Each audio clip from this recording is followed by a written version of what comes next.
If you have a home loan, you can breathe easy, at least for now. Lower than expected inflation figures have eased the pressure on the Reserve Bank to lift interest rates. But borrowers shouldn't start celebrating yet.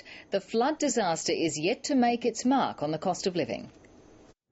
Flood damage is already sending fruit and vegetable prices higher. In the December quarter, fruit prices rose 15%, vegetable prices went up 11%. But the worst is yet to come. Because the floods really hit in January, and so we are expecting still a significant rise in inflation in the March quarter. I understand that many families will be doing it tough at the checkout when these price hikes flow through in the weeks and months ahead. Overall, inflation has come in lower than expected, due partly to a high Australian dollar and heavy retail discounting.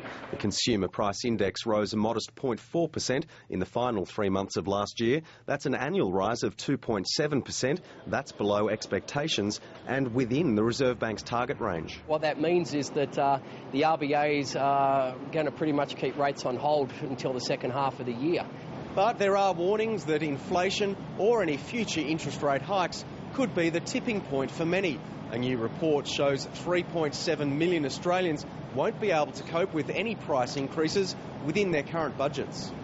If the cost of food and other things continues to rise, many people are going to have to make some fairly tough choices about how they spend and what they spend their money on. The opposition says cost of living pressures are another reason the government shouldn't introduce a flood levy. The government says it's still deciding whether any such tax will be needed or imposed. Simon Palin, ABC News.